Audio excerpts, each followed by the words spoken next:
എല്ലാവർക്കും നമസ്കാരം. നമ്മുടെ സഹസ്രനാമ പഠനത്തില് 84 ശ്ലോകങ്ങൾ കഴിഞ്ഞു. ഇനിയിപ്പോൾ നമുക്ക് 85-ാമത്തെ ശ്ലോകമാണ് നോക്കാനുള്ളത്. അത് ക്രമത്തിൽ നോക്കാം. പദങ്ങളായിട്ടും ചൊല്ലാൻ പഠിക്കുകയൊക്കെ ചെയ്യാം. ഉദ്ഭവ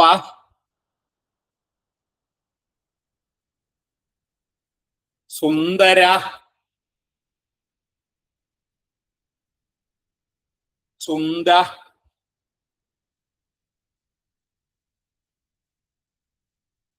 രത്നനാഭ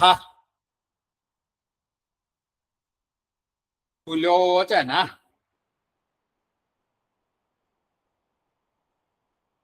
അർക്ക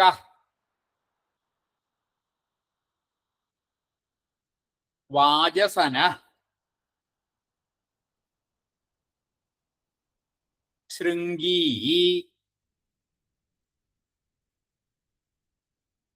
ജയന്ത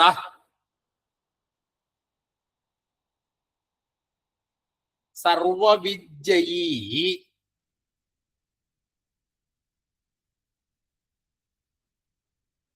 ഇതാണ് പദങ്ങള്. ഉദ്ഭവ ഭ എന്നുള്ള അക്ഷരം ഉദ്ഭവ ഉദ്ഭവ. സുന്ദര സുന്ദര. അത് കൂടി വരുമ്പോൾ പിന്നെ സകാരം ഇരട്ടിക്കുകയാണ് ചെയ്യുക. ഉദ്ഭവ സുന്ദര. പിന്നെ സുന്ദ, അവിടെയും സുന്ദോ എന്നാവും, സകാരം ഇരട്ടിച്ച് വരും. ഉദ്ഭവ സുന്ദര സുന്ദോ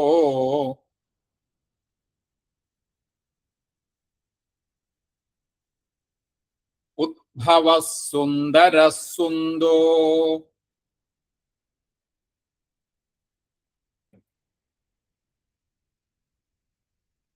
രത്നനാഭ രത്നനാഭ എന്നാണെങ്കിലും ചൊല്ലുമ്പോ നമുക്ക് രത്നനാഭ എന്ന് ചൊല്ലിയാ തെറ്റില്ല എന്ന് പറയാറുണ്ട്.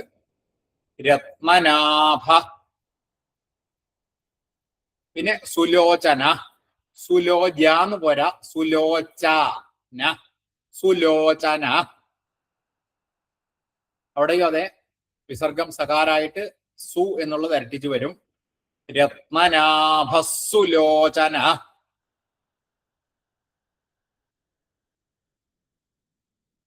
രത്നനാഭ സുലോചന.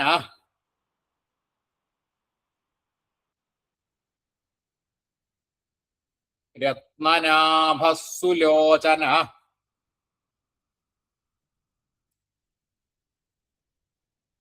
ഉദ്ഭവ സുന്ദര സുന്ദോ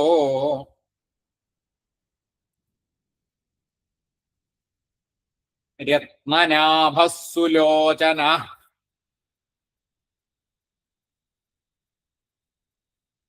പിന്നെ അർക്ക എന്നുള്ളത് അർക്കോ എന്നാവും.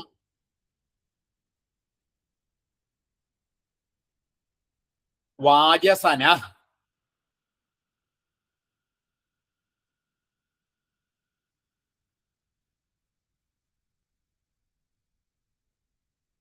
അർക്കോ അർക്ക എന്നുള്ളത് അർക്കോ എന്നായിട്ട് വാജസന. അർക്കോ വാജസന. ശൃംഗീ. അർക്കോ വാജസന ശൃംഗി. അവിടെ ശ്രീനാവും, ഇരട്ടിച്ച് വരും ശകാരം. അർക്കോ വാജസന ശൃംഗീ.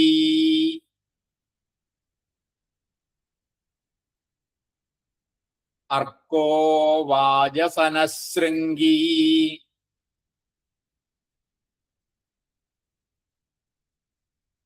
ജയന്ത എന്നാണ്. ജയന്ത. സർവവിത്ത് ജയീ എന്നാണ്. സർവവിത്ത് ജയീ. സർവവിത്ത് ജയീ. അത് കൂടിയിട്ട് സർവവിജയീ. വിജയീ എന്നാവും. സർവവിത്ത് എന്നാണ്, പക്ഷെ ഒറ്റ പദമാണ്. സർവവിജയീ എന്നുള്ള ഒറ്റ പദമാണ്. സർവവിത്ത് സർവവിദ്യയി എന്നുള്ള സർവവിദ്യയി അതാണ് സർവവിദ്യ ജ എന്നാവുകയാണ്. സർവവിദ്യയി.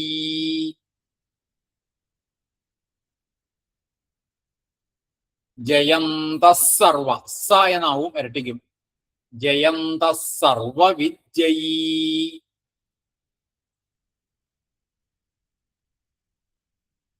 ജയന്ത സർവവിദ്യയി. അർക്കോ വാജസനശൃംഗീ ജയന്ത സർവവിദ്യയി.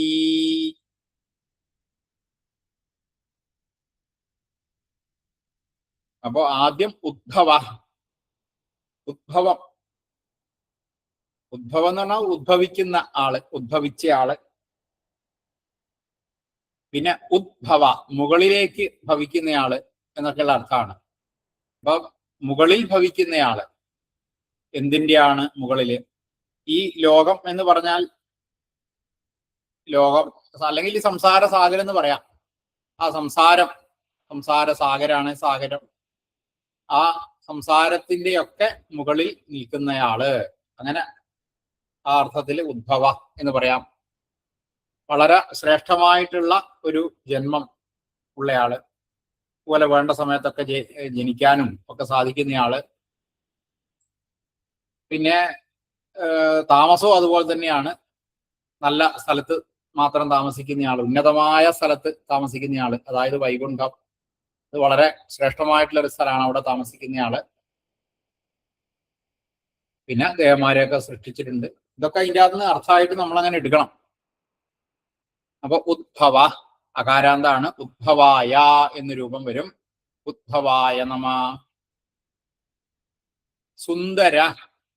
സുന്ദര എന്നുള്ള പദം നമുക്കറിയാം, വളരെ മനോഹരനായിട്ടുള്ള ആള് എന്നൊക്കെയുള്ള അർത്ഥം. പിന്നെ സുധര എന്നൊരർത്ഥം കൂടി പറയാം. സും ആയിട്ടുള്ള ധര ഉള്ളയാള്. ധര എന്നുള്ള വാക്കിന് ശംഖ് എന്നൊരർത്ഥമുണ്ട്. അപ്പൊ നല്ല ശംഖോട് കൂടിയ ആള് എന്നർത്ഥം. നല്ല ശംഖ് എന്ന് പറയുമ്പോൾ മഹാവിഷ്ണുവിന്റെ ശംഖിന്റെ പേര് പാഞ്ചജന്യം. ആ പാഞ്ചജന്യം എന്നുള്ള നല്ല ശംഖോട് കൂടിയ ആള് സുന്ദര. പിന്നെ എല്ലാവരും ആദരിക്കുന്നയാളാണ്. ഇങ്ങനെയൊക്കെയുള്ള അർത്ഥമാണ് സുന്ദര എന്നുള്ളതിന്. അപ്പൊ സുന്ദര അകാരാന്താണ്. സുന്ദരായ എന്ന് വരും. സുന്ദരായ നമ. ഉദ്ഭവായ നമ. സുന്ദരായ നമ.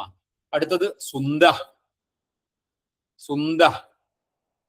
സുന്ദൻ എന്നുള്ളതിന് ഈ മറ്റേ സുന്ദര എന്നുള്ളതിന് ഈ സുന്ദനെ കൊന്നയാള് എന്നൊരർത്ഥം കൂടി പറയാം എന്ന് പറയാറുണ്ട്. സുന്ദനെ കൊന്നയാള് സുന്ദരൻ. അങ്ങനെയും സുന്ദര എന്നുള്ളതിനൊരർത്ഥമുണ്ട്. ഏതായാലും സുന്ദ പിന്നെ വളരെ നല്ല രീതിയിൽ സ്വയം അവതരിക്കുന്ന ഒരാളാണ്. ഭക്തന്മാർക്കൊക്കെ മൃദുലനായിട്ടുള്ള ആളാണ്. ഭക്തന്മാർക്ക് എപ്പോഴും സന്തോഷവും അതുപോലെ പിന്നെ സുഖവും ഒക്കെ കൊടുക്കുന്നയാളാണ്. ഈ ഇങ്ങനെയൊക്കെയുള്ള അർത്ഥത്തിലാണ് സുന്ദ എന്നുള്ള പേര്. അതും അകാരാന്താണ്. സുന്ദായ എന്ന് വരും. സുന്ദായ നമ. അടുത്തത് രത്നനാഭ. രത്നനാഭ. രത്നം നാഭ. നാഭി. രത്നത്തിന് തുല്യമായിട്ടുള്ള നാഭിയുള്ളയാള്. രത്നത്തിന്റെ ശോഭയുണ്ടല്ലോ, ആ നാഭി നല്ല ശോഭയോട് കൂടിയതാണ്. അങ്ങനെ രത്നനാഭ. അതുപോലെ വേറെ അർത്ഥം പറയാം. ഈ നാഭിയിലാണല്ലോ ശരിക്കും ഭഗവാന്റെ നാഭിയിൽ നിന്നാണ് പലതും ജനിച്ചിട്ടുള്ളത്.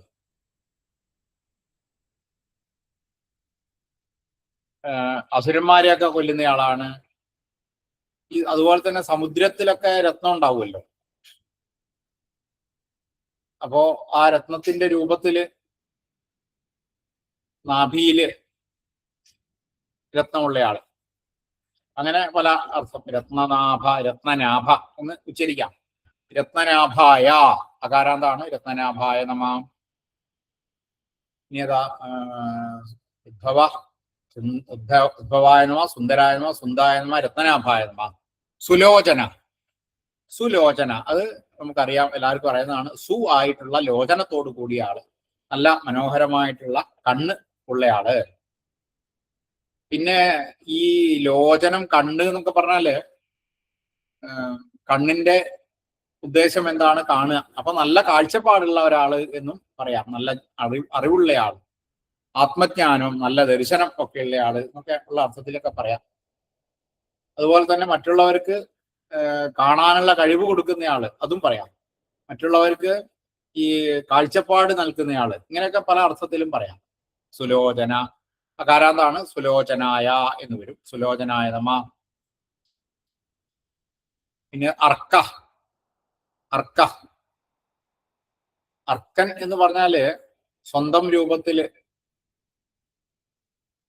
അതിന് നല്ല തിളങ്ങുന്ന രൂപത്തോടു കൂടിയ ഒരാള്, അതായത് ഏറ്റവും തിളങ്ങുന്ന രൂപത്തോടു കൂടിയ ആള്, അത് സൂര്യനാണ് സാധാരണ. സൂര്യൻ എന്നൊരു പര്യായം, സൂര്യന് ഒരു പര്യായമുണ്ട്, അർക്കൻ എന്നുള്ളൊരു പര്യായമുണ്ട്. അപ്പൊ അതൊക്കെ പിന്നെ എല്ലാവരാലും സ്തുതിക്കപ്പെടുന്നയാള്, അതുപോലെ സൂര്യന്റെ രൂപത്തിലുള്ള ആള്, ഈ അർത്ഥത്തിലാണ് അർക്ക എന്നൊരു പേര്. അതായത് സൂര്യനായിട്ട് മാറിയതും ഭഗവാൻ തന്നെയാണ് എന്നർത്ഥം. അർക്ക, അർക്കായ എന്ന് വരും. അർക്കായ നമ. വാജസന. വാജസന. ഈ വാജസനൻ ധാരാളമായിട്ട് ഭക്ഷണം കഴിക്കുക, അതൊക്കെ ചെയ്യുന്ന ഒരാള്, അതായത് ഭക്ഷണത്തിന് പ്രചാരം കൊടുക്കുന്നയാള് എന്നർത്ഥം. അതായത് ഈ ഭഗവാൻ ഇതിനൊക്കെ ഉപരിയായിട്ടുള്ള ആളാണെങ്കിലും ഈ ലോകത്തെ സൃഷ്ടിച്ചത് ഭഗവാനാണ്. അപ്പോ ആ ലോകത്തിനെ അനുഭവിക്കുക, ലോകത്തിലുള്ളതിനെ അനുഭവിക്കുക, അതൊക്കെ അതിനൊക്കെ കാരണക്കാരനായിട്ടുള്ളത് ഭഗവാനാണ്. അതുകൊണ്ട് തന്നെ ഈ പലതരത്തിലുള്ള സൃഷ്ടികള്, ആ സൃഷ്ടികളെ ഇങ്ങനെ പ്രോത്സാഹിപ്പിച്ചു കൊണ്ടിരിക്കും. സൃഷ്ടികള് എപ്പോഴും ഉണ്ടായിക്കൊണ്ടിരിക്കുന്നതും ഭഗവാന്റെ കഴിവ് കൊണ്ടാണ്. അപ്പോ വാജസന അകാരാന്താണ്, വാജസനായ എന്ന് രൂപം വരും. ഈ ചിലതിൽ വാജസനി എന്ന് കാണാറുണ്ട്, അത് നോക്കണ്ട, വാജസന എന്നുള്ളത് എടുത്താൽ മതി. അർക്കോ വാജസന, വാജസനായ. പിന്നെ ശൃംഗി എന്നാണ്. ശൃംഗി, ശൃംഗമുള്ളയാളാണ് ശൃംഗി, കൊമ്പ് ഉള്ളയാള് എന്നർത്ഥം. ശൃംഗ അസ്യ അസ്തി ഇത് ശൃംഗി.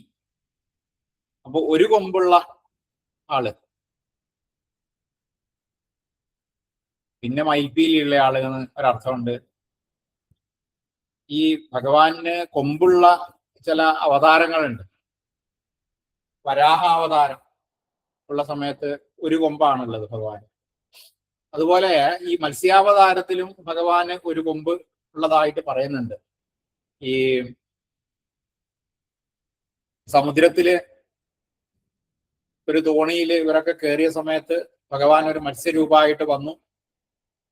ആ മത്സ്യത്തിന്റെ കൊമ്പിനോട് ചേർത്തിട്ട് ഈ തോണിയെ കെട്ടി, അങ്ങനെ മത്സ്യം അവരെയും വലിച്ച് രക്ഷപ്പെടുത്തി എന്നൊക്കെ പറയാനുണ്ട്. അപ്പൊ അങ്ങനെ ഒരു ഇത്. ഈ ശൃംഗം എന്നുള്ളതിന് വേറെ അർത്ഥം കൂടി ഉണ്ട് കേട്ടോ. ശൃംഗ, അതായത് ഈ പർവ്വതം എന്നൊരർത്ഥമുണ്ട് ശൃംഗ എന്നുള്ളതിന്. അപ്പോ ശൃംഗത്തോട് കൂടിയ ആള് എന്ന് പറയുമ്പോൾ ആ പർവ്വതത്തോട് കൂടിയ ആള് എന്നൊരർത്ഥം വരും. അപ്പൊ ഗോവർദ്ധന പർവ്വതത്തെ ഭഗവാൻ എടുത്ത് പൊങ്ങിച്ചിട്ടുണ്ട്. ആ പർവ്വതത്തോട് കൂടിയ ആള് എന്നുള്ള അർത്ഥവും എടുക്കാം ശൃംഗി എന്നുള്ളതിനെ. എല്ലാവർക്കും ശക്തി കൊടുക്കുന്നയാള്, അങ്ങനെയൊക്കെ കുറെ അർത്ഥങ്ങളാണ് ശൃംഗി എന്നുള്ളതിന്. ശൃംഗി, ശൃംഗിണൗ ശൃംഗിണ, കരി കരിണൗ കരിണ എന്നൊക്കെ പറയുന്ന പോലെ നകാരാന്താണ്.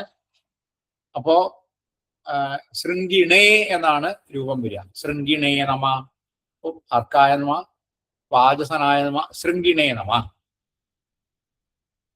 പിന്നെ ജയന്ത, അർക്കോ വാജസ ശൃംഗി ജയന്ത. ജയന്തൻ എന്ന് പറഞ്ഞാല് ജയം ഉള്ളയാള്, ജയത്തെ നേടുന്നയാള്, എപ്പോഴും ജയം ഉണ്ടാകുന്നയാള്. ആ അർത്ഥത്തിലാണ്. ഇപ്പൊ ജയന്തായ എന്നാണ് വരിക. ജയന്തായ നമ. പിന്നെ സർവവിദ്യയീ, സർവവിത്തുക്കളെയും ജയിച്ച ആളാണ്. സർവവിത്തുക്കൾ, വിത്ത് എന്ന് പറഞ്ഞാല് അറിയുന്ന, വേത്തി, വിത്ത്, എല്ലാം അറിയുന്നവനാണ് സർവവിത്ത്. ആ സർവവിത്തുക്കളെയും ജയിച്ചയാള്. അപ്പൊ എല്ലാം അറിയുന്ന കുറെ ആൾക്കാരുണ്ടാവും. അപ്പൊ അവരെയും ജയിച്ചയാള് എന്നർത്ഥം. സർവവിത്തുക്കളെയും ജയിച്ചയാളാണ്. അതാണ് സർവവിദ്യയീ. സർവജ്ഞൻ എന്ന് പറഞ്ഞ എത്ര ആളുണ്ടോ അവരെയും ജയിച്ചയാള്. അല്ലെങ്കിൽ എല്ലാം അറിയുന്ന ആൾ ഒരേ ഒരാളെ ഉള്ളൂ, അത് ഭഗവാനാണ്. പിന്നെ അതുപോലെ തന്നെ എല്ലാം അറിയുന്ന കുറെ ഋഷിമാരൊക്കെ ഉണ്ട്. അവരുടെയൊക്കെ ഹൃദയങ്ങളിൽ താമസിക്കുന്നയാൾ, അവരുടെയൊക്കെ ഹൃദയങ്ങൾ കീഴടക്കിയാണ്. അതാണ് സർവവിദ്യയീ എന്ന് വരിക. ഉദ്ധവസുന്ദരസുന്ദോ രത്നനാഭസുലോചന അർക്കോ വാജസനശൃംഗീ ജയന്ത സർവവിദ്യയീ. അടുത്തത് 86-ാമത്തെ ശ്ലോകാണ്. സുവർണബിന്ദു അക്ഷോഭ്യ സർവവാഗീശ്വരേശ്വര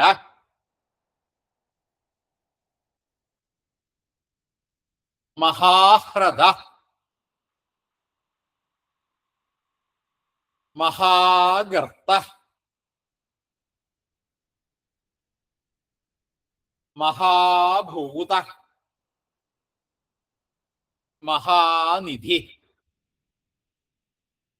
സുവർണബിന്ദു, സുവർണബിന്ദു, സുവർണബിന്ദു. അടുത്തത് അക്ഷോഭ്യ.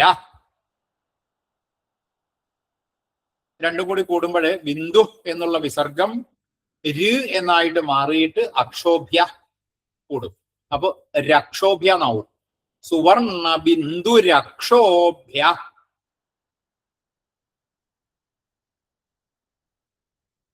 സുവർണ ബിന്ദു രക്ഷോഭ്യ.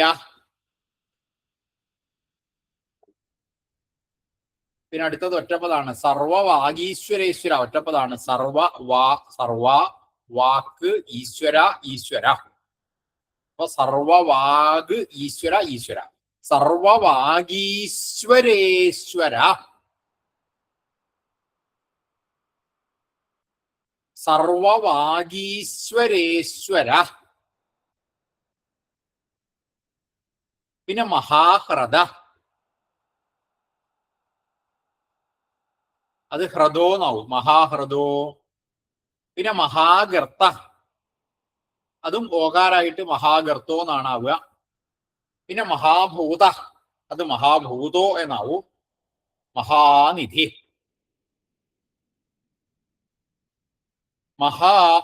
സുവർണ ബിന്ദുരക്ഷോഭ്യ സർവവാഗീശ്വരേശ്വര.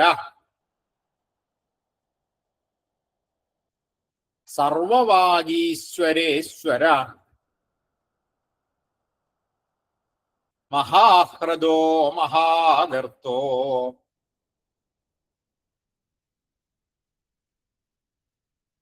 മഹാഹ്രദോ മഹാഗർത്തോ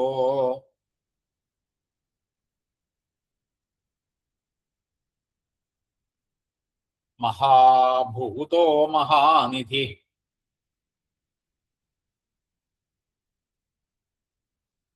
മഹാഭൂതോ മഹാനിധി.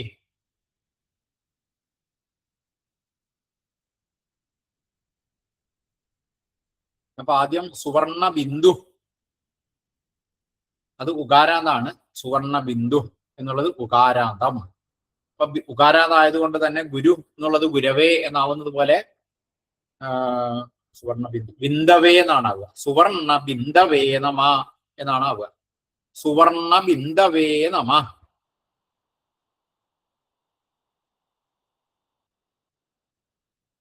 സുവർണ ബിന്ദവേ നമഃ.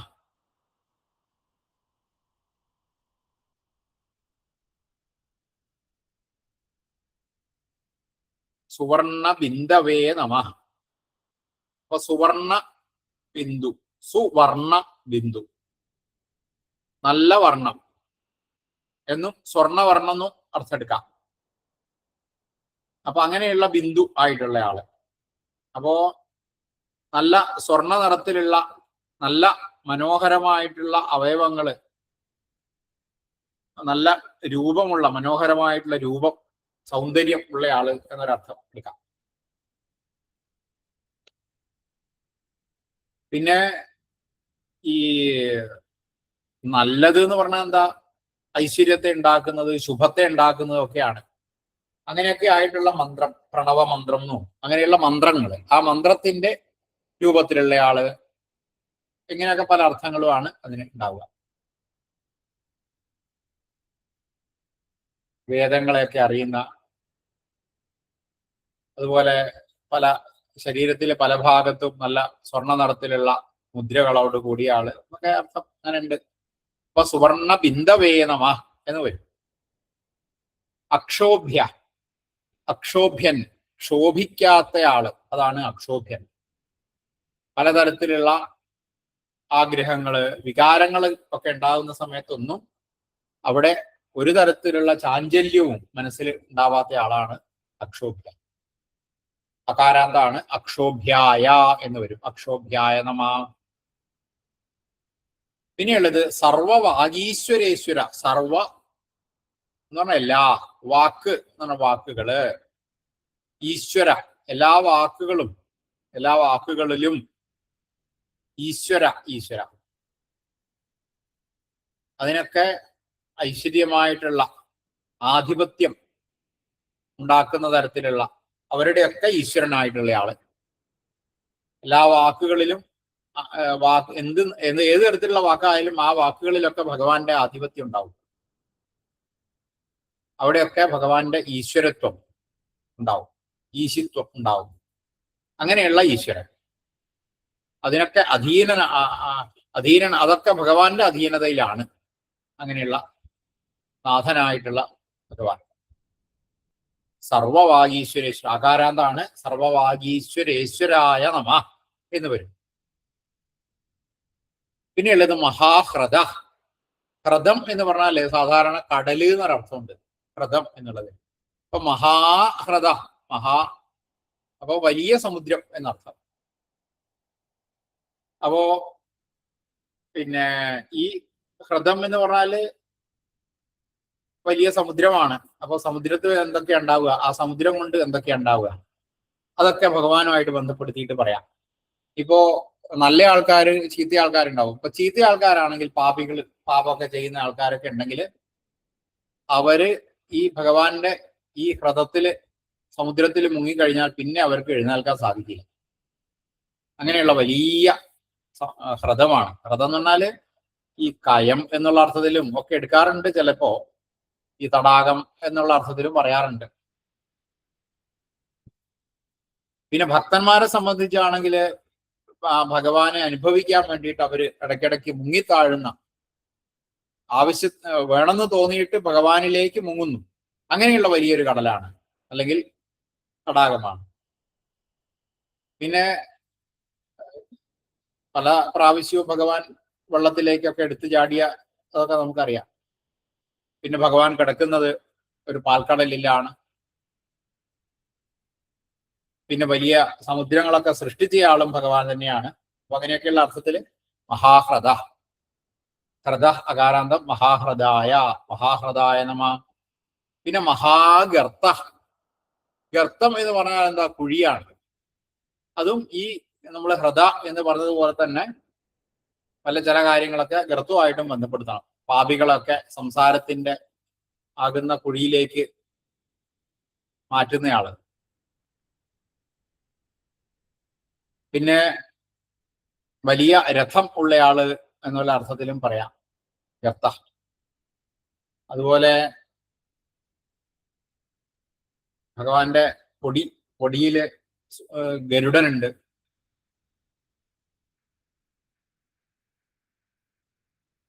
ഈ ലോകത്തിൽ എന്തൊക്കെയുണ്ടോ അതൊക്കെ ഭഗവാനിൽ നിന്നാണ് ഉദ്ഭവിക്കുന്നത്. എല്ലാ കാര്യങ്ങളും വസിക്കുന്നത് ഭഗവാനിലാണ്, പിന്നെ എല്ലാം ലയിക്കുന്നത് ഭഗവാനിലാണ്. അങ്ങനെയൊക്കെയുള്ള വലിയ ഒരു കുഴി ആയിട്ടുള്ള ആള് മഹാഗർത്ത. അകാരാന്താണ് മഹാഗർത്തായ എന്ന് വരും. മഹാഗർത്തായ നമ. മഹാഹൃതോ മഹാഗർത്തോ മഹാഭൂത. മഹാഭൂത മഹാന്മാര് ഒക്കെ ഭൂതമായിട്ടുള്ള മഹത്തായിട്ട് എന്തൊക്കെയുണ്ടോ അതൊക്കെ എവിടുന്നാണ് ഉണ്ടായത്. ഭൂതം എന്ന് പറഞ്ഞാൽ ഉണ്ടാവുക എന്നർത്ഥമാണ്. അതൊക്കെ ഭഗവാനിൽ നിന്നാണ് ഉണ്ടായത്. മഹാനായിട്ടുള്ള ആള് എന്നൊരർത്ഥം പറയാം. ഇതാണ് മഹാഭൂത. അകാരാന്താണ് മഹാഭൂതായ. മഹാഭൂതായ നമ. അപ്പോ മഹാഭൂതം മഹാഭൂതം മഹാഭൂതം. പിന്നെ മഹാനിധി. മഹത്തായിട്ടുള്ള നിധി ആയിട്ടുള്ള ആള്. മഹാനിധി ആയിട്ടുള്ള ആള്. വലിയ നിധി കൈവശമുള്ള ആള്. ഭഗവാന്റെ നിധി എന്ന് പറഞ്ഞാൽ ഭക്തനാണ്. ഭക്തന്മാരുടെ രൂപത്തിലാണ് ഭഗവാന് നിധിയുള്ളത്. ഭക്തന്മാരെ സംബന്ധിച്ച് ഭഗവാൻ ഒരു നിധിയാണ്. അങ്ങനെ അർത്ഥത്തിലും പറയാം. പിന്നെ എല്ലാത്തിന്റെയും വാസസ്ഥാനം ഭഗവാനാണ്.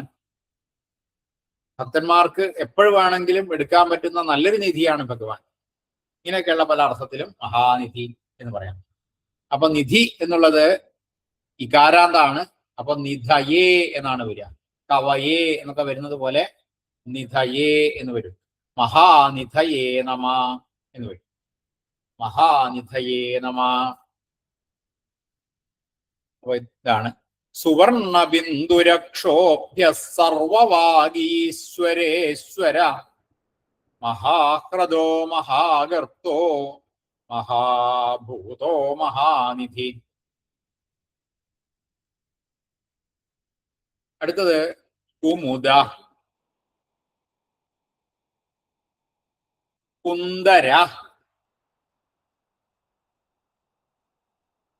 കുന്ദ.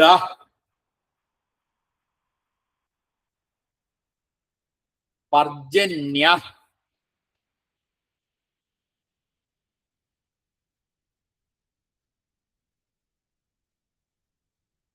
അടുത്തത് ഈ ചിലതിലൊക്കെ വ്യത്യാസം ഉണ്ടാവാറുണ്ട്.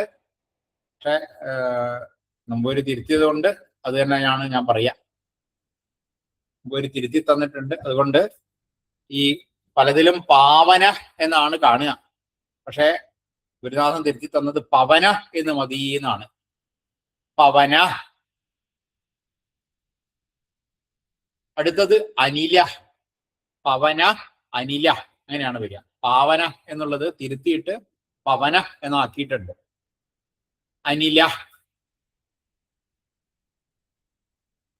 പിന്നെ അമൃതാശ.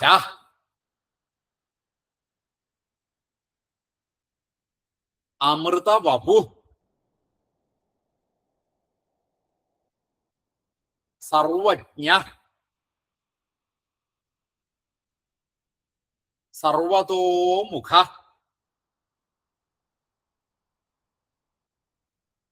അപ്പൊ കുമുദ അവിടെയൊക്കെ എന്താ വെച്ചാൽ വിസർഗമായിട്ട് തന്നെ ഉച്ചരിക്കണം എന്നാണ്. കുമുദ.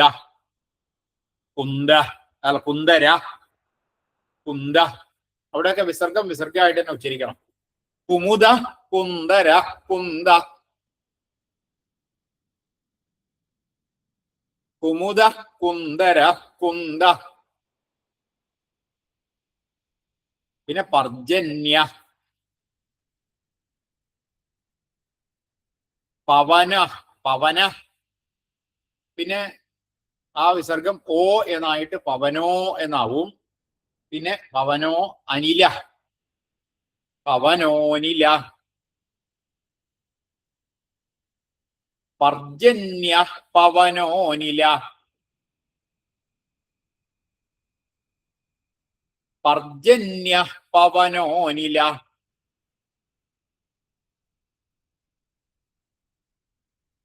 കുമുദ കുന്ദര കുന്ദ. പർജന്യ പവനോനില. അമൃതാശ എന്നുള്ളത് അമൃതാശോ എന്നായി. പിന്നെ അമൃത വപു. അമൃതാശ അത് അമൃതാശോ എന്നാവും. അടുത്തത് അമൃത വപു. അപ്പൊ അമൃതാശോ അമൃത വപു, അവിടെ അമൃത വപു എന്നുള്ള അകാരം ലോപിക്കും. അമൃത ആ എന്നുള്ള ലോപിച്ചിട്ട് അമൃതാശോ അമൃത വപു.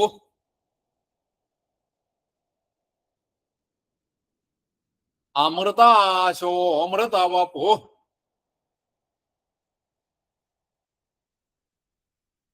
പിന്നെ സർവജ്ഞ സർവതോമുഖ. അവിടെ വിസർഗം സ് എന്ന് വന്ന് സർവതോമുഖ എന്നുള്ളതിന്റെ കൂടെ കൂടും. അപ്പൊ സർവജ്ഞ സർവതോമുഖ. സർവജ്ഞ സർവതോമുഖ.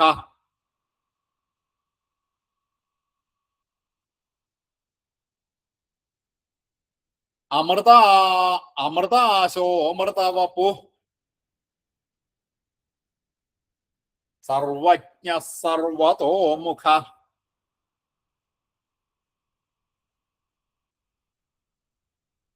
അപ്പോ ആദ്യം കുമുദ എന്നാണ്. കുമുദ, കുമുദൻ, മുദം.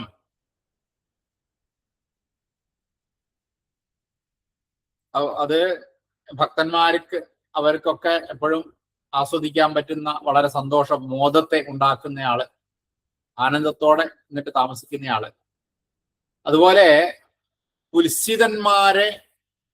കുൽസിതന്മാരായിട്ടുള്ള ആൾക്കാരെ നശിപ്പിച്ചിട്ട് മോദത്തെ ഉണ്ടാക്കുന്ന എന്നൊരർത്ഥമുണ്ട്. കുമുദ. ദുഷ്ടന്മാരൊക്കെ ഉണ്ടാവും അങ്ങനെ ഒരു അർത്ഥമുണ്ട് കുൽസിതന്മാരെ. പിന്നെ കൂ എന്നുള്ളതിന് വേറൊരർത്ഥമുണ്ട്, മേദിനി, അതായത് ഭൂമി എന്നൊരർത്ഥമുണ്ട്. അപ്പൊ ഭൂമിയെ സന്തോഷിപ്പിക്കുന്നയാള് എന്നൊരർത്ഥമുണ്ട്. ദുഷ്ടന്മാരെയൊക്കെ ഇല്ലാണ്ടാക്കിയിട്ട് ഭൂമിയെ സന്തോഷിപ്പിക്കുന്നയാൾ. ഈ പരമമായിട്ടുള്ള സ്ഥാനം അത് എല്ലാവർക്കും കൊടുക്കുന്നയാള്. സൂര്യനെ പോലെ ആകാശത്തില് സ്ഥിതി ചെയ്തിട്ട് എല്ലാവരെയും സന്തോഷിപ്പിക്കുന്നയാള്. അപ്പൊ ഇങ്ങനെ കുമുദം എന്നുള്ളതിന് ഈ താമര എന്നും ആമ്പല് എന്നൊക്കെ ഉള്ള ഒരു അർത്ഥം പറയാറുണ്ട്. അപ്പൊ അങ്ങനെ ഒരർത്ഥത്തിലും ഭഗവാനെ പറയാൻ പറ്റും. കുമുദ, കുമുദായ എന്ന രൂപം, കുമുദ. അടുത്തത് കുന്ദര. കുന്ദര. അപ്പോ അറിവ് കൊടുക്കുന്നയാള്. പല പല ജന്മങ്ങൾ ഒക്കെ ഉണ്ടാവും. അങ്ങനെ ആ ജന്മങ്ങളെ കൊണ്ട് ഓരോരോ പിന്നെ അതിലൂടെയൊക്കെ നമുക്ക് പല പലത്തിലുള്ള ദോഷങ്ങളും ഉണ്ടാവും, പാപങ്ങളൊക്കെ ഉണ്ടാവും. അതൊക്കെ ഇല്ലാണ്ടാക്കുന്നയാള്. അങ്ങനെയൊക്കെയുള്ള അർത്ഥമാണ്. പിന്നെ അതുപോലെ ഭൂമിയെ കുണ്ടം പോലെ കീറി മുറിച്ചിട്ട് അവിടെ സമുദ്രത്തിന് ഉണ്ടാക്കിയ ആള്. കുണ്ടം ഒക്കെ ഉണ്ടാക്കിയ ആള്. കുണ്ടം എന്ന് പറഞ്ഞാൽ കുഴി ആണല്ലോ. അതൊക്കെ ഉണ്ടാക്കിയിട്ട് അവിടെയൊക്കെ സമുദ്രത്തിനെയൊക്കെ സൃഷ്ടിച്ച ആള്. ഭൂമിയിൽ നിന്നല്ല, അതിനെ വലിയ സമുദ്രം, ഒരു കുണ്ടം പോലെ ആക്കിയിട്ട് അതിൽ വെള്ളം നിറച്ച് സമുദ്രമാക്കി മാറ്റിയ ആള്. കുമുദ, കുന്ദര, കുന്ദര. പിന്നെ കുന്ദ. കുന്ദ എന്നൊക്കെ പറയുമ്പോ ഇത് തന്നെയാണ് അർത്ഥം വരിക.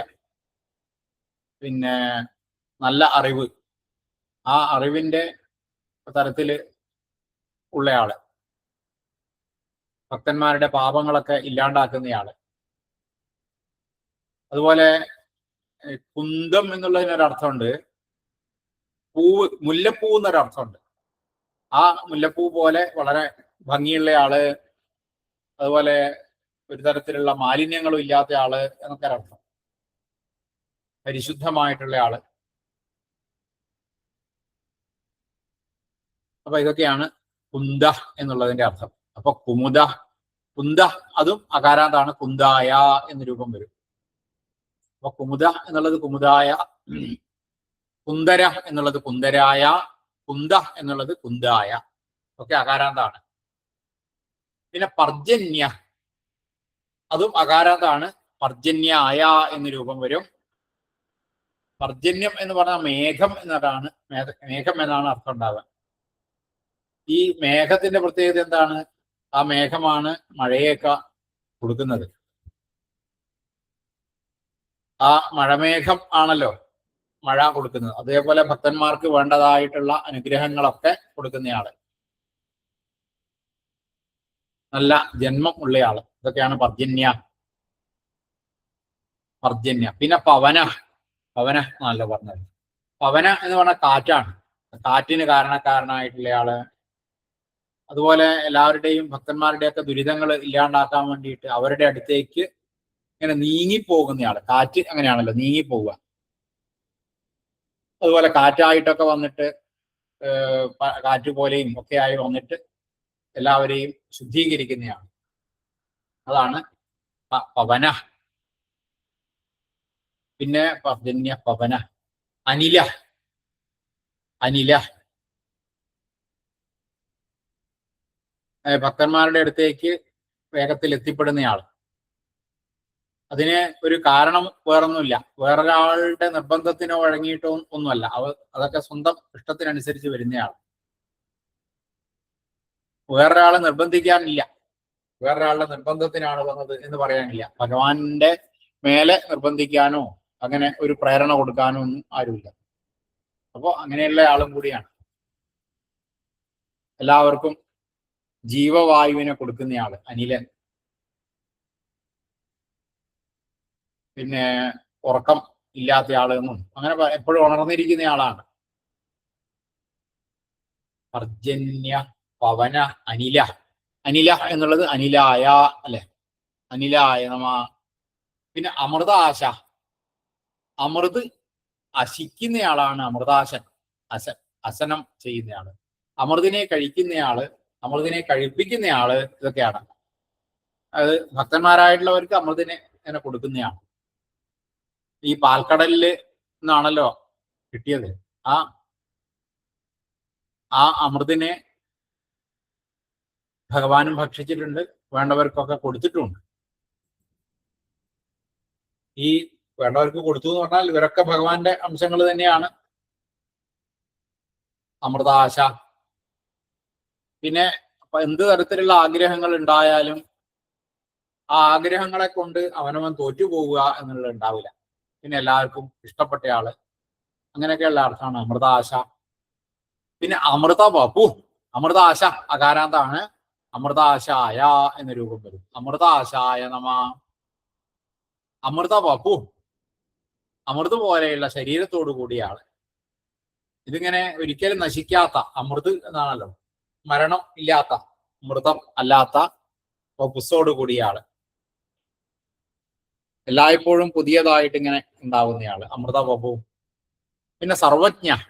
നമ്മൾ നേരത്തെ പറഞ്ഞാണ് എല്ലാം അറിയുന്നയാള് എന്നുള്ള അർത്ഥം. സർവജ്ഞായ. അമൃത വപു എന്നുള്ളത് ഉകാരാന്നാണ്. വപു വപു വപു വപുഷി വപൂംഷി അല്ലേ ഇവര്? അതെ, അമൃത വപു. അമൃത വപു ഷകാരാന്തായിട്ടുള്ള രൂപം. വപുഷേ എന്നാണ് വരിക. അമൃത വപുഷേ നമ എന്ന് വരും.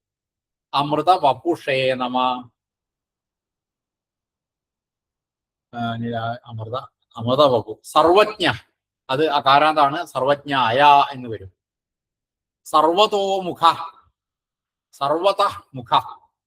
സർവത എന്ന് പറഞ്ഞാൽ എല്ലാ തരത്തിലും. മുഖ, മുഖം ആയിട്ടുള്ളയാള്. അപ്പൊ മുഖം എന്ന് പറഞ്ഞാൽ എന്താണ്? നമുക്ക് ആദ്യം തന്നെ കാണുന്ന ഒരു വീടിന്റെ മുഖം എന്ന് പറഞ്ഞാൽ എന്താ? ആ മുഖത്തു കൂടിയാണ് നമ്മൾ ഉള്ളിലേക്ക് കിടക്കുക. അപ്പൊ നമുക്ക് സമീപിക്കാൻ എളുപ്പമുള്ളത്,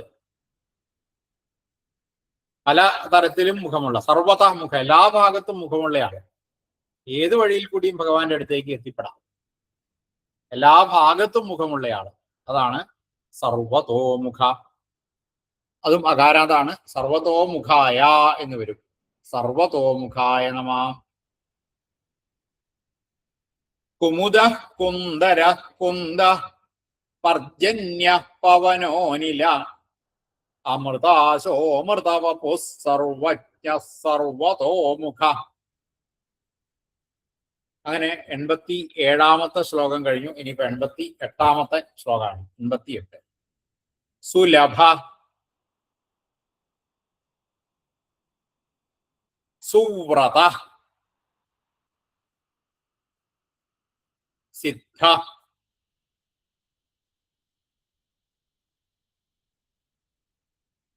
ശത്രുജിത്ത് ശത്രുതാപന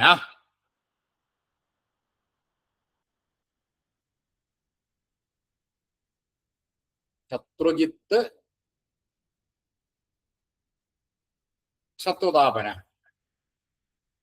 ന്യഗ്രോധ ന്യഗ്രോധ ഉദുംബര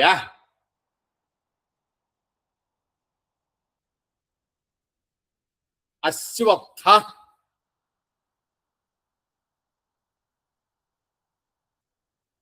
ചാണൂരാന്ധ്ര നിഷൂദന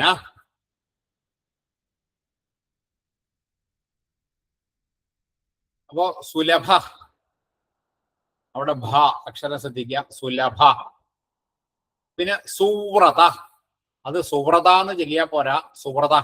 സുലഭ സുവ്രത എന്ന് ചൊല്ലിയാ പോരാ, സുവ്രത ഉറ എന്ന് തന്നെ ചൊല്ലണം. സുലഭ സുവ്രത. അപ്പൊ അവിടെ വിസർഗം സകാരായിട്ട് സു എന്നുള്ളതിനെ കൊടുക്കും. സുലഭ സുവ്രത. ആ വ്രത എന്ന് കഴിഞ്ഞിട്ടുള്ള വരുന്നത് വിസർഗവും സകാരായിട്ട് സിദ്ധ എന്നുള്ളതിനെ കൂടെ കൊടുക്കും. സുലഭ സുവ്രത സിദ്ധ.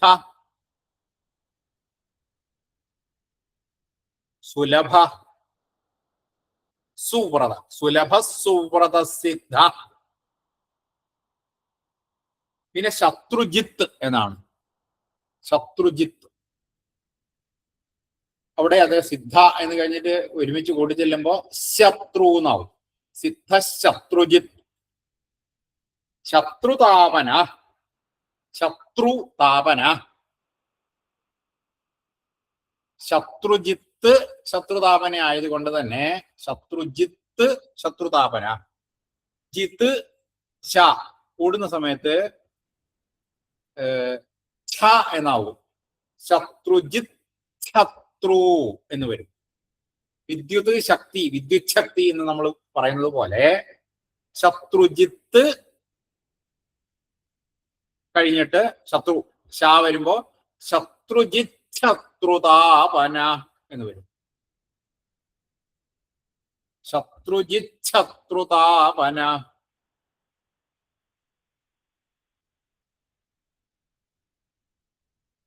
സുലഭ സുവ്രത സിദ്ധ ശത്രുജിത്ത് ശത്രുതാപന.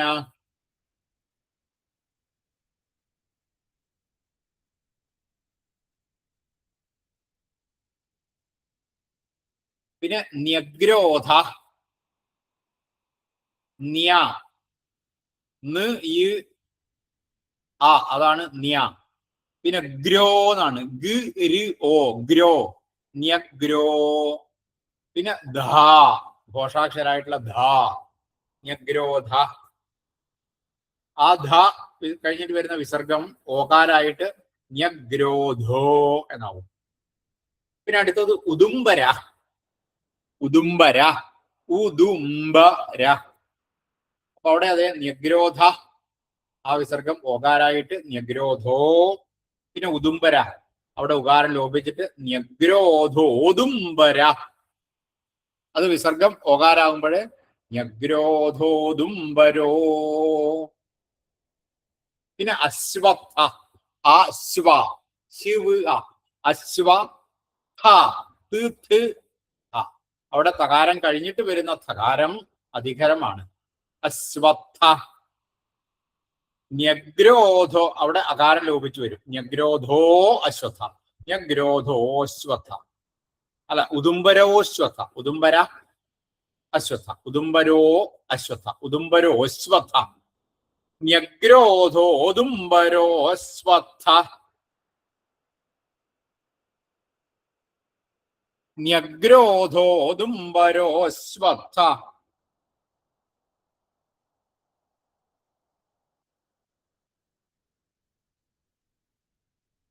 ചാണൂരാന്ധ്ര നിഷൂദന. ഒരുമിച്ചാണ്. ചാണൂരാന്ധ്ര നിഷൂദന. ചാണൂരാന്ധ്ര നിഷൂദന. ചാണൂരാന്ധ്ര നിഷൂദന.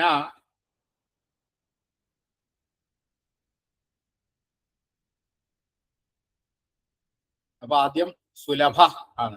സുലഭ, നല്ലതുപോലെ ലഭിക്കുന്നയാള് എന്നൊരർത്ഥാണ് സുലഭ. വളരെ എളുപ്പത്തിൽ തന്നെ ഭഗവാനെ നമുക്ക് കിട്ടും, എളുപ്പത്തിൽ പ്രാപിക്കാൻ പറ്റുന്നയാളാണ് സുലഭ. വേഗത്തിൽ കിട്ടും, ലഭിക്കും, സുലഭമാണ് എന്നൊക്കെ നമ്മൾ പറയാറില്ല. സുലഭ അകാരാന്താണ്. സുലഭായ എന്ന് വരും. സുലഭായ നമ. പിന്നെ സുവ്രത, സു ആയിട്ടുള്ള വ്രതത്തോടു കൂടിയാണ്, നല്ല എന്നർത്ഥം. സു എന്ന് പറയുമ്പോൾ നല്ലത്, നല്ലതുമാണ്, വളരെ ശക്തിയുള്ളതുമായിട്ടുള്ള വ്രതം. ആ വ്രതത്തെ എടുത്തയാൾ.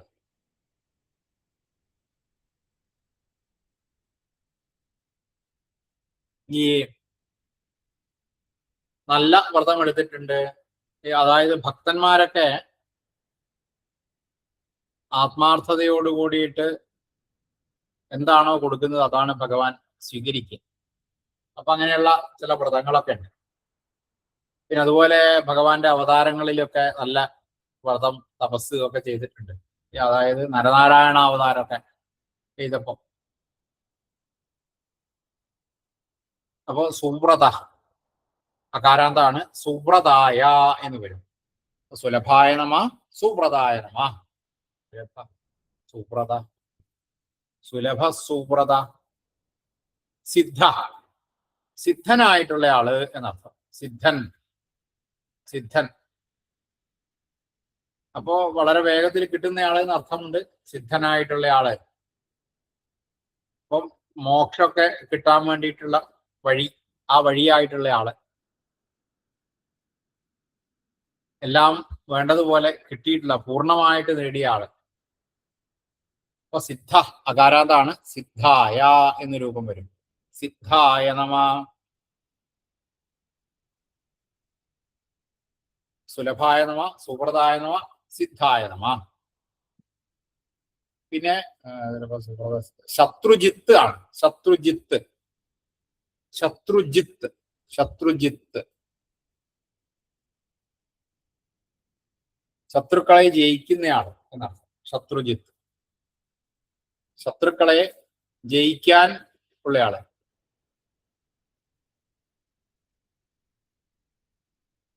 പിന്നെ ശത്രുതാപന. ശത്രുജിത്ത് എന്നുള്ളത് തകാരാന്താണ്. ശത്രുജിത്തേ എന്ന് വരും. ശത്രുജിത്തേ നമ, ശത്രുജിത്തേ നമ. പിന്നെ ശത്രുതാപനായ, ശത്രുതാപനൻ, ശത്രുക്കൾക്ക് താപനത്തെ ഉണ്ടാക്കുന്നയാൾ. താപനൻ, ശത്രുതാപന, ശത്രുതാപന. താപനം എന്ന് പറഞ്ഞാൽ അവർക്കൊക്കെ പൊള്ളുന്നത് പോലെയുള്ള അവസ്ഥയാണ്. അതായത് ഭഗവാന്റെ ഭക്തന്മാര്, ആ ഭക്തന്മാരെ ആരെങ്കിലുമൊക്കെ ശത്രുക്കളെ പീഡിപ്പിക്കാനൊക്കെ ബുദ്ധിമുട്ടിക്കാനൊക്കെ ശ്രമിക്കുന്നുണ്ടെങ്കിൽ അവരുടെയൊക്കെ ശരീരത്തിൽ കയറിയിരിക്കും. അപ്പൊ അവർക്ക് നല്ല കാര്യങ്ങളൊക്കെ ചെയ്യാനേ തോന്നുള്ളൂ എന്നർത്ഥം. അപ്പൊ ശത്രുജിത്ത്, ശത്രുജിതേ നമ. ശത്രു താപനായ, ശത്രുക്കളെ താപന, ശത്രുതാപനായ നമ. ശത്രുജിത്ത് എന്നുള്ള തകാരാന്താണ്. ശത്രുജിതേ നമ. ശത്രുതാപന അകാരാന്താണ്. ശത്രുതാപനായ എന്ന് വരും. ശത്രുജിത്, ശത്രുതാപന. പിന്നെ ന്യഗ്രോധ, ന്യഗ്രോധം, ഉദുംബരം. ന്യഗ്രോധ, ഉദുംബര.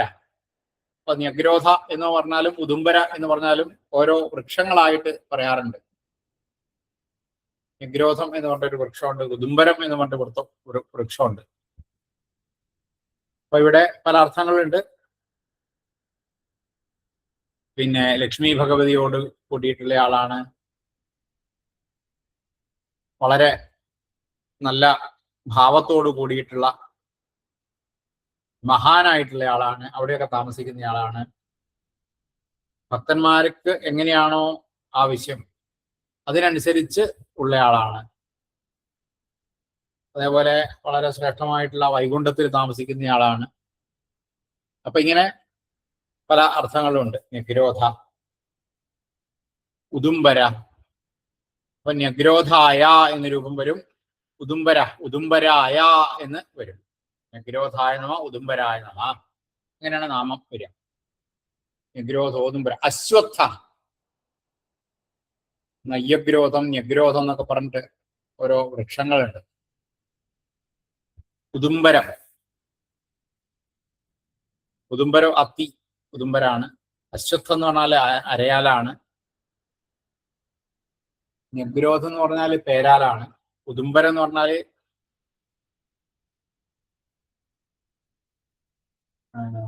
ന്യഗ്രോധം പേരാല്, മറ്റത് ഉദുംബരം അത്തിയാണ്. ശരിയാ, അത്തിയാണ്. അശ്വത്ഥം എന്ന് പറഞ്ഞാൽ അരയാലാണ്. അശ്വത്ഥായ എന്ന് രൂപം വരും. അപ്പൊ ന്യഗ്രോധായ നമ, ഉദുംബരായ നമ, അശ്വത്ഥായ നമ. ചാണൂരാന്ധ്ര നിഷൂദന, ചാണൂരാന്ധ്ര നിഷൂദനൻ, ചാണൂരാന്ധ്ര നിഷൂദന. ചാണൂരൻ, ചാണൂരനെ കൊന്നിട്ടുണ്ട്. ചാണൂരാന്ധ്ര നിഷൂദനൻ, ചാണൂരനെ കൊന്നയാളാണ്.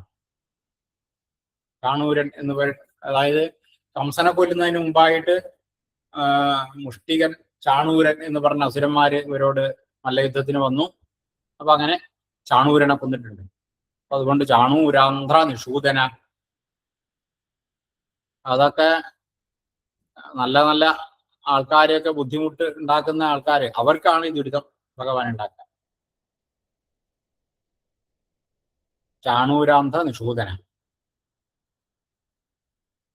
ആയി അല്ലെ. സുലഭ സുവ്രത, സുലഭ സുവ്രത സിദ്ധ ശത്രുജിച്ഛത്രുതാപന ന്യഗ്രോധോദുംബരോ അശ്വത്ഥശ്ചാണു. അവിടെ അത് അശ്വത്ഥ ചാണൂരാന്ധ്ര നിഷൂദന. അത് കൂടി വരുമ്പോഴ് അശ്വത്ഥ കഴിഞ്ഞിട്ട് വരുന്ന വിസർഗം ശകാരമായിട്ട് ശീന്നായിട്ട് ചാണൂരാന്ധ്ര, ചാണൂരാന്ധ്ര എന്നാവും.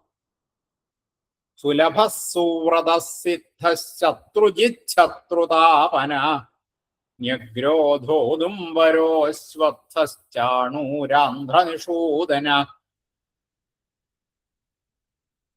അപ്പൊ അങ്ങനെ 88 ശ്ലോകങ്ങളായി. ഇന്ന് നമുക്ക് 89ാമത്തെ ശ്ലോകമാണ് നോക്കാറുള്ളത്. 89ാമത്തെ ശ്ലോകം.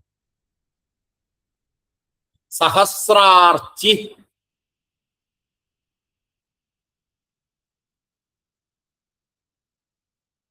സപ്തജിഹ്വ,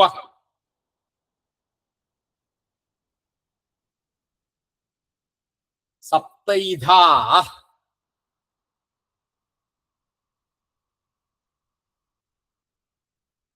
സപ്തവാഹന, അമൂർത്തി, അനഘ, അചിന്ത്യ, ഭയകൃത്, ഭയനാശന.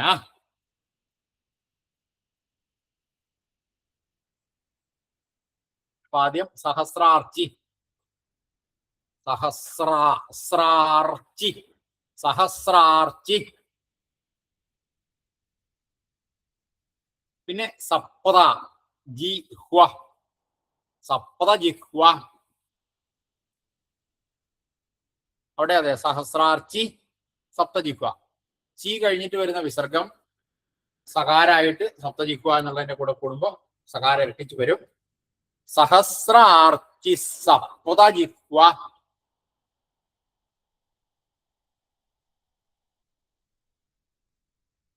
സഹസ്രാർച്ചി സപ്തജിഹ്വ.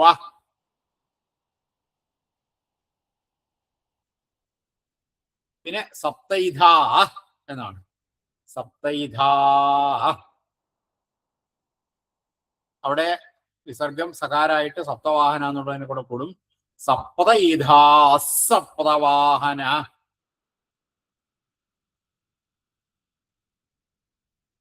സപ്തൈധാ സപ്തവാഹന.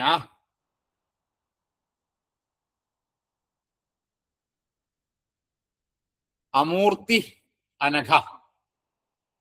അമൂർത്തി കഴിഞ്ഞിട്ട് വരുന്ന വിസർഗം ര് എന്നായിട്ട് അനഘ. അപ്പോ രനഘ എന്നാവും. അമൂർത്തിരനഘ. അവിടെ വരുന്ന വിസർഗം ഓകാരാകുമ്പോഴ് അമൂർത്തിരനഘോ. പിന്നെ അടുത്തത് അചിന്ത്യ. അചിന്ത്യ. ഇന്ത്യ എന്നാണ് നീത്ത് യു ആ വിസർഗം. അചിന്ത്യ. അമൂർത്തിരനഘ അത് അനഘോ എന്നാവുമ്പോഴ് അചിന്ത്യ അവിടെ അകാരം ലോപിച്ചിട്ട് അമൂർത്തിരനഘോ ചിന്ത്യ.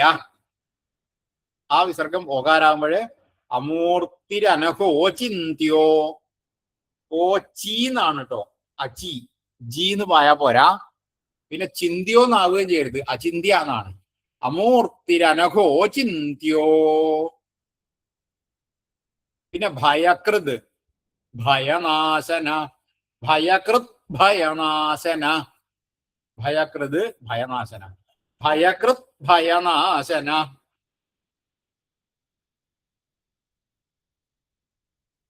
അമൂർത്തിരനഘോ ചിന്ത്യോ ഭയകൃത് ഭയനാശന.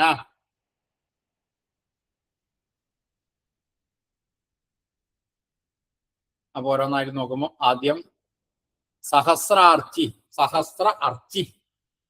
സഹസ്രം എന്ന് പറഞ്ഞാൽ 1000. അർച്ചിസ് എന്ന് പറഞ്ഞാൽ ശോഭ, അതായത് രശ്മികള്, കിരണങ്ങൾ എന്നൊക്കെയുള്ള അർത്ഥം. അപ്പൊ 1000 രശ്മികളോട് കൂടിയ ആൾ. 1000 എന്ന് പറയുമ്പോൾ ആയിരക്കണക്കിന് എന്നർത്ഥം. അപ്പോ ഭഗവാന്റെ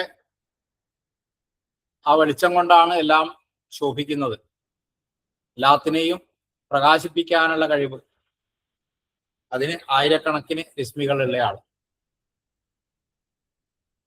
ഇത്ര സംഖ്യ എന്ന് പറയാൻ സാധിക്കില്ല, അത്രയും സംഖ്യ. അപ്പൊ സഹസ്രാർച്ചി. സപ്തജിഹ്വ 7 നാവ്. സപ്തം 7, സപ്ത 7, നാവ് ജിഹ്വ നാവ്. 7 നാവോട് കൂടിയ ആള്.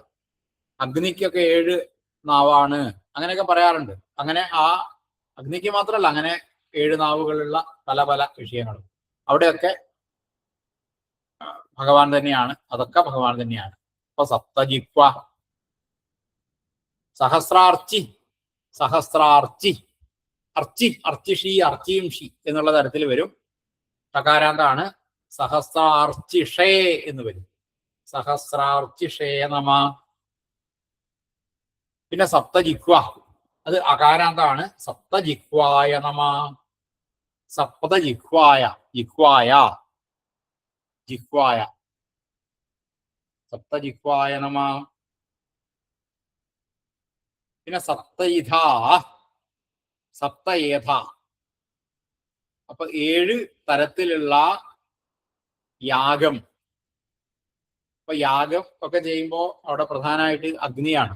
അങ്ങനെയൊക്കെയുള്ള യാഗം തുടങ്ങിയിട്ടുള്ളതായിട്ടുള്ള ആ അഗ്നിയുടെ രൂപത്തില് ശോഭിക്കുന്നയാള്. അപ്പൊ സപ്തയിധ. അപ്പൊ സകാരാന്തായിട്ട് വരും. സപ്തയിധസേ. സപ്ത ഏധസേ. സപ്തയിധസേ നമ എന്ന് വരും. സപ്തയിധസേ നമ. പിന്നെ സപ്തവാഹന. സപ്ത 7 വാഹനത്തോട് കൂടിയ ആള്. അതാണ് സപ്തവാഹന. 7 വാഹനം എന്ന് പറയുമ്പോൾ 7 കുതിരകളെ പൂട്ടിയിട്ട് ഉള്ള അങ്ങനെയൊക്കെയുള്ള വാഹനത്തോട് കൂടിയ. അപ്പൊ വേദമന്ത്രങ്ങള് അങ്ങനെയുള്ള പല പല ഇതിനെ കുറിക്കുന്നതാണ് ഈ 7 കുതിരകളെ പൂട്ടിയ തേരില് സൂര്യൻ സഞ്ചരിക്കുന്നു. അപ്പൊ അതുകൊണ്ടൊക്കെ തന്നെ സപ്തവാഹന.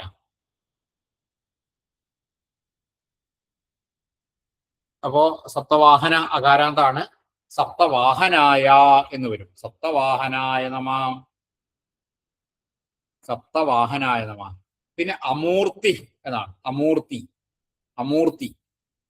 അമൂർത്തി എന്ന് പറഞ്ഞാല് ശരീരമില്ലാത്ത. മൂർത്തി എന്ന് പറയുമ്പോൾ ശരീരം എന്നൊക്കെ ഒരർത്ഥം വരും. മൂർത്തിത്വം, ഒരു മൂർത്തിയായിട്ട് മാറുക. അപ്പൊ ഇത് അമൂർത്തിയാണ്. അപ്പൊ അങ്ങനെ പ്രത്യേകിച്ച് ഒരു ശരീരമില്ലാത്തയാൾ. അപ്പോ നമ്മുടെയൊക്കെ ശരീരം എന്ന് പറഞ്ഞാൽ ഓരോരോ കർമ്മങ്ങൾ ചെയ്യാൻ വേണ്ടിയിട്ട് ഉള്ളതാണ് ഭഗവാൻ ഈ ഓരോരോ ശരീരങ്ങളും. അപ്പൊ കർമ്മഫലമായിട്ടുള്ള ശരീരമൊന്നുമില്ല. അപ്പൊ അതിനും അതീതനായിട്ട് ഉള്ള ആളാണ് എന്നർത്ഥം. ആ എന്ന മൂർത്തി, അമൂർത്തി, ആ എന്ന മൂർത്തിയായിട്ടുള്ള ആള്, അങ്ങനെ ഒരു അർത്ഥം പറയാം. അപ്പോ അമൂർത്തി ഇകാരാന്താണ്. അപ്പൊ ഇകാരാന്തായിട്ട് തന്നെ മൂർത്തയേ എന്നാണ് വരിക. അമൂർത്തയേ നമ എന്ന് വരും. അമൂർത്തയേ നമ. പിന്നെ അനഘ, അനഘ, അമൂർത്തി അമൂർത്തയേ അനഘ. അനഘ എന്ന് പറഞ്ഞാല് അഘം ഇല്ലാത്തയാളാണ് അനഘ, അനഘൻ. അഘം എന്ന് പറഞ്ഞാൽ പാപം, പാപം ഇല്ലാത്തയാളാണ് അനഘൻ. അനഘ എന്ന് നമ്മൾ കേട്ടിട്ടുണ്ടാവും. അത് തന്നെ അതിന്റെ പുല്ലിംഗമായിട്ടുള്ള രൂപമാണ് അനഘ. അനഘായ നമ. അഘമില്ലാത്തയാള്, പാപമില്ലാത്തയാള്, പാപത്തിനെ തോൽപ്പിക്കുന്നയാള് എന്നൊക്കെ അർത്ഥം. അപ്പൊ കളങ്കമില്ലാത്ത സ്വഭാവത്തോടു കൂടിയാള്, ദുഃഖം എന്ന് പറയുന്നത് ഇല്ലാത്തയാള്, അതാണ് അനഘ. അനഘ. അചിന്ത്യ. അചിന്ത്യ എന്ന് പറഞ്ഞാല് ചിന്തിക്കാൻ സാധിക്കാത്ത അങ്ങനെയുള്ള ആള്. അപ്പൊ നമുക്ക് ഇന്നേതാണ് എന്ന് ചിന്തിക്കാൻ പറ്റില്ല, അതിന്റെയൊക്കെ അപ്പുറത്താണ്. അല്ലെങ്കിൽ ഒന്നിനോട് ഒരു താരതമ്യം പെടുത്തുക, ഇന്നതുപോലെയാണ് ഭഗവാൻ എന്ന് പറയാൻ പറ്റില്ല, അതിന്റെ അപ്പുറത്താണ്. നമുക്ക് എത്ര ആണ് ഭഗവാനെ ചിന്തിക്കാൻ പറ്റുക, ആ ശക്തിയുടെയും അപ്പുറത്ത് ശക്തിയുടെയാണ്. അതാണ് അചിന്ത്യ. ചിന്തിക്കാൻ പറ്റില്ല, അചിന്ത്യനായിട്ടുള്ളയാൾ. അചിന്ത്യ. അചിന്ത്യായ എന്ന രൂപം വരും. അമൂർത്തി എന്നുള്ളത് അമൂർത്തയേ എന്ന രൂപം വരും. അമൂർത്തയേ നമ. പിന്നെ അചിന്ത്യ, അചിന്ത്യായ നമ. അചിന്ത്യായ നമ. പിന്നെ ഭയകൃത്, ഭയകൃത്ത്, ഭയകൃത്ത് എന്നൊരർത്ഥം. ഭയകൃത്ത്, ഭയത്തെ ഉണ്ടാക്കുന്നയാള്. അപ്പൊ ഭയകൃത്ത് സകാരാന്താണ്. ഭയകൃതേ നമ എന്ന് വരും. ഭയകൃതേ, ഭയകൃതേ നമ.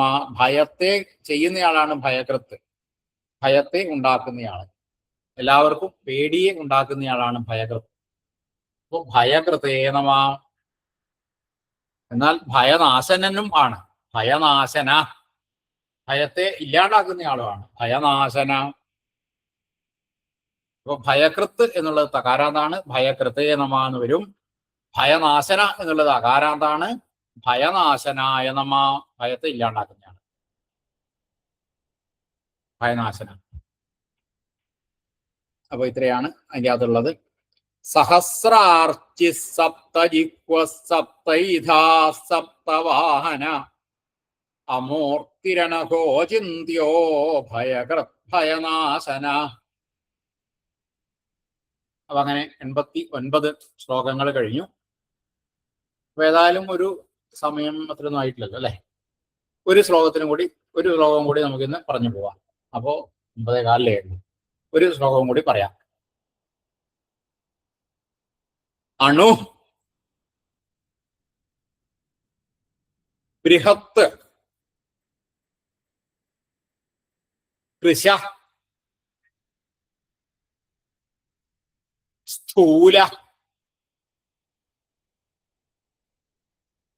ഗുണഭൃത്ത് നിർഗുണ മഹാൻ അധൃത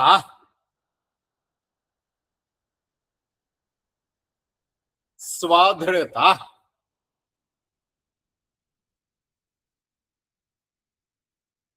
സ്വാസ്യ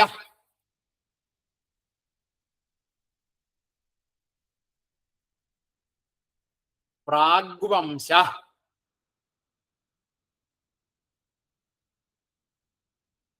വംശവർദ്ധന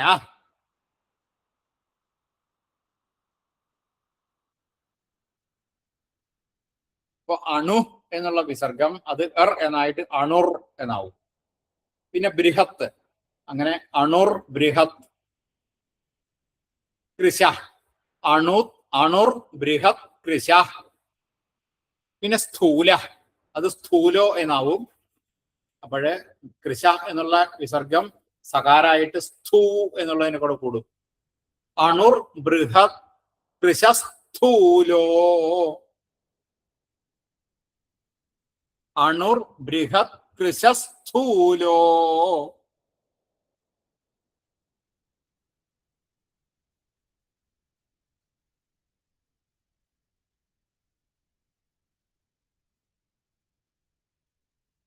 ഗുണഭൃത്ത് നിർഗുണം. അപ്പൊ അവിടെ ഗുണഭൃത്ത് എന്നുള്ള തകാരം നകാരായിട്ട് ഗുണഭൃന്ന്, ഗുണഭൃത്ത് നിർഗുണം, ഗുണഭൃത്ത് നിർഗുണം. അപ്പോ തകാരം കഴിഞ്ഞിട്ട് നകാരം വരുന്നത് കൊണ്ട് തന്നെ ആ തകാരം നകാരായിട്ട് ഗുണഭൃന്ന് നിർഗുണ, ഗുണഭൃൻ നിർഗുണ എന്നാവും. ഗുണഭൃൻ നിർഗുണ. അവിടെ വിസർഗം ഓകാരായിട്ട് ഗുണഭൃൻ നിർഗുണോ.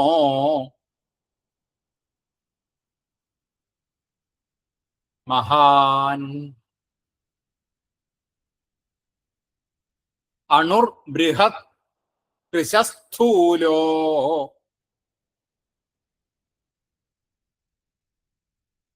ഗുണഭൃൻ നിർഗുണോ മഹാൻ.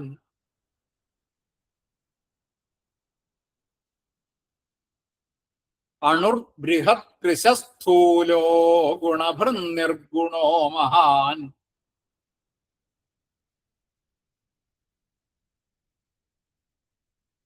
ആധൃത,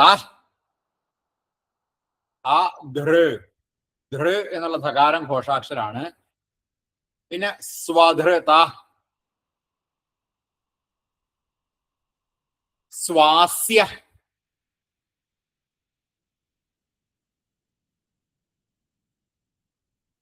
പിന്നെ പ്രാഗ്വംശ,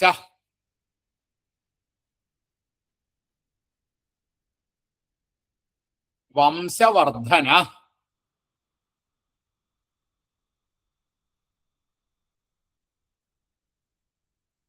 അധൃത. ആ വിസർഗം സകാരായിട്ട് സ്വധൃത എന്നുള്ളതിന് കൂടെ കൂടും. അധൃത സ്വധൃത.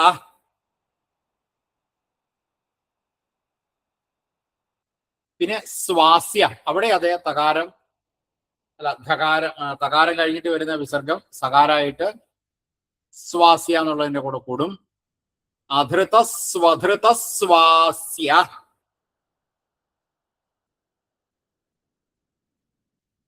പിന്നെ പ്രാഗ്വംശ, പ്രാഗ്വംശ, അത് വംശോ എന്നാവും. പ്രാഗ്വംശോ. പിന്നെ വംശവർദ്ധന, വംശവർദ്ധന, വംശവർദ്ധന. പ്രാഗ്വംശോ വംശവർദ്ധന.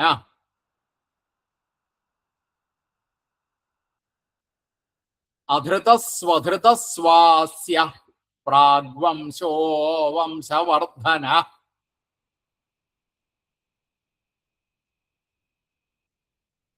ഓരോന്നായിട്ട് നോക്കുമ്പോൾ ആദ്യം അണു എന്നാണ്. അണു, അണു എന്ന് പറഞ്ഞാൽ വളരെ ചെറിയ എന്നുള്ളൊരർത്ഥമാണ്. വളരെ ചെറുതായിട്ടുള്ള, ചെറുതാവാൻ കഴിയുന്നയാള്. ഏറ്റവും ചെറുത് എന്ന് നമ്മൾ എന്താണോ വിചാരിച്ചത് അതിനേക്കാളും ചെറുതാണ് ഭഗവാൻ. എത്ര ചെറുത് വേണമെങ്കിലും ആവാൻ സാധിക്കുന്ന അർത്ഥം. നമുക്ക് സങ്കല്പിക്കാൻ പറ്റുന്ന ചില ചെറിയ ഇതുണ്ടാവുമല്ലോ, അതിൻ്റെയും അപ്പുറത്തായിട്ട് അത്രയും ചെറുത്. പിന്നെ ബൃഹത്ത്, ബൃഹത്ത് എന്ന് പറയുമ്പോൾ വലിയത്, വളരെ വലിപ്പത്തിലുള്ളത്, വലിയ എന്നുള്ള അർത്ഥം. മഹാൻ.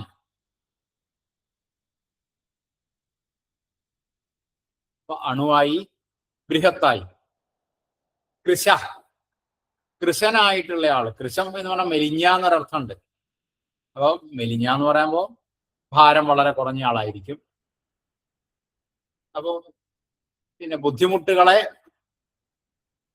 ചെറുതാക്കുന്നയാള്, ആ അർത്ഥം പറയാം. ബുദ്ധിമുട്ടുകൾക്ക് കൃശത കൊടുക്കുന്നയാൾ. അപ്പൊ കൃശ അകാരാന്താണ് കൃശായ എന്ന രൂപം.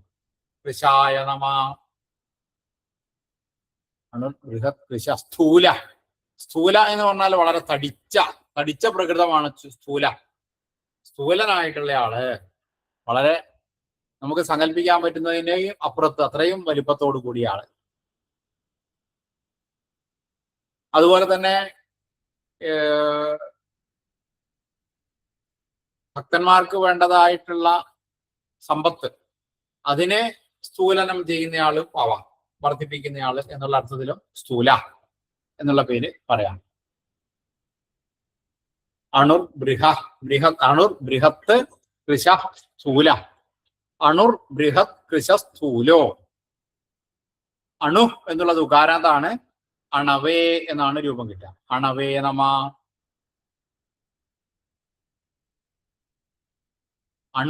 അണവേ. ബൃഹത്ത് തകാരാന്താണ്. ബൃഹതേ നമ. കൃശ അകാരാന്താണ്. കൃശായ നമ. സ്ഥൂല അകാരാന്താണ്. സ്ഥൂലായ നമ. പിന്നെ ഗുണഭൃത്ത്. ഗുണത്തെ ധരിക്കുന്നയാളാണ് ഗുണഭൃത്ത്. ബിഭർത്തി. ഗുണങ്ങളെ ബിഭർത്തി, അതാണ് ഗുണഭൃത്ത്. ഗുണത്തെ ബിഭർത്തി, ധരിക്കുന്നയാൾ. ബിഭർത്തി.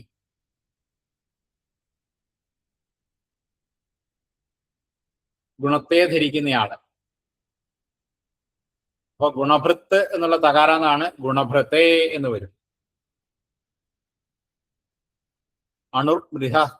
സ്ഥൂലോ ഗുണഭൃത്ത്. ഗുണത്തെ ധരിക്കുന്നയാൾ. ഈ സാധാരണ നിലയ്ക്ക് ഗുണങ്ങൾ എന്ന് പറഞ്ഞാൽ എന്താണ്? ഗുണങ്ങള് എന്ന് പറയുമ്പോൾ സത്വരജസ്തമസ്സുകളാണ് ഗുണങ്ങൾ സാധാരണ നിലയ്ക്ക്.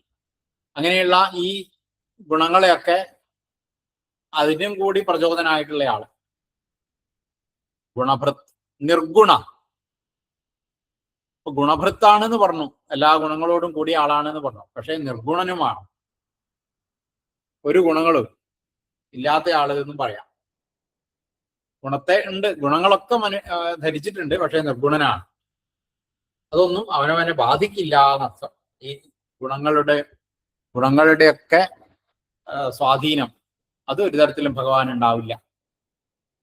അതിനനുസരിച്ചല്ല, അതിൻ്റെ അപ്പുറത്താണ് ഭഗവാൻ. അതുകൊണ്ട് തന്നെ നിർഗുണ. മഹാനായിട്ടുള്ള ആള്, എല്ലാത്തിലും ഉന്നതനായിട്ടുള്ള ആള്. അപ്പോ ഏറ്റവും മഹാനായിട്ട് ആരുണ്ടോ ദേവന്മാരുടെ കൂട്ടത്തിലൊക്കെ, അതിനേക്കാൾ മേലെയായിട്ടുള്ള ആള് മഹാൻ എന്നുള്ളത് മഹാന്തവും മഹാന്ത. മഹതേ എന്നാണ് രൂപം വരിക. മഹതേ നമ എന്ന് വരും. മഹതേ നമ. നിർഗുണായ. ഗുണഭൃത്ത് ഗുണഭൃതേ. നിർഗുണായ. മഹാൻ എന്നുള്ളത് മഹതേ എന്ന് വരും. മഹതേ നമ എന്നാണ് രൂപം വരിക. മഹതേ നമ. പിന്നെ അധൃത.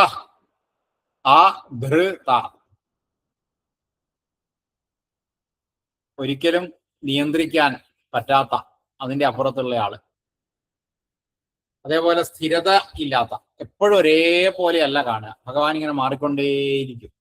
അപ്പൊ അതുകൊണ്ട് തന്നെ മാറ്റമുള്ള ആള് എന്നർത്ഥം. സ്ഥിരത ഇല്ലാത്ത ആള് എന്നർത്ഥം. സ്ഥിരത ഇല്ലാത്ത എന്ന് പറയുമ്പോൾ സ്ഥിരത ഉള്ള ആള് എന്ന് പറഞ്ഞാൽ മാറ്റം ഇല്ലാത്ത. സ്ഥിരത ഇല്ലാത്ത എന്ന് പറയുമ്പോൾ എപ്പോഴും പുതുമകൾ ഉള്ളയാണ്. അധൃത അകാരാന്താണ്. അധൃതായ എന്ന് രൂപം വരും. പിന്നെ സ്വധൃത. അപ്പൊ അത് നമ്മൾ നേരത്തെ പറഞ്ഞ പോലെ തന്നെ പലതരത്തിലുള്ള പ്രാർത്ഥനകളും ധ്യാനങ്ങളും ഒക്കെ ചെയ്യുമ്പോൾ അതുകൊണ്ട് തന്നെ അതിൽപ്പെട്ട പല പല ഗുണങ്ങളും ഉണ്ടാവുന്നയാള്, അതിനെ കൊണ്ട് സ്വയം പര്യാപ്തനായിട്ടുള്ള ആള്, അങ്ങനെയുള്ള ആളായിട്ട് മാറ്റുന്നയാള്, ഇങ്ങനെയൊക്കെയുള്ള പല അർത്ഥങ്ങളും സ്വധൃത. പിന്നെ സ്വാസ്യ. അപ്പൊ അണു എന്നുള്ളത് അണവേ.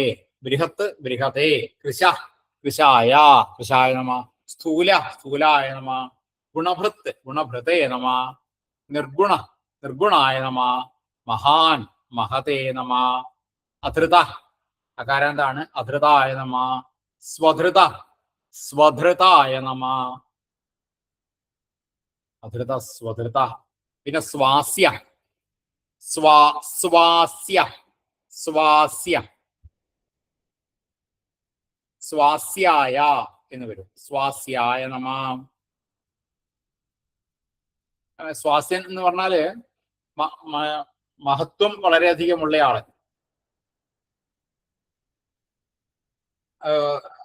തനിക്ക് തുല്യമായിട്ട് വേറൊരാൾക്കും കാണുകയില്ല. ഇങ്ങനെയുള്ള പല പല ശ്രേഷ്ഠതകളും ഒക്കെ വേറെ ആൾക്കും കാണില്ല. അത്രയും പദവിയുള്ള ആളാണ്. അതുപോലെ തന്നെ അറിവില്ലായ്മ കാരണമായിട്ട് പലരും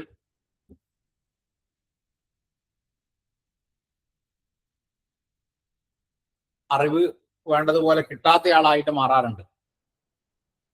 അപ്പോൾ അവരെക്കാളും അറിവ് കിട്ടാത്തവരെക്കാളും അല്ലെങ്കിൽ പല പല കാര്യങ്ങളെ കൊണ്ട് അറിവ് നേടിയവർ ഉണ്ടാവും. അവരെക്കാളും ഒക്കെ ശ്രേഷ്ഠനായിട്ടുള്ള ആൾ സ്വാസ്യ.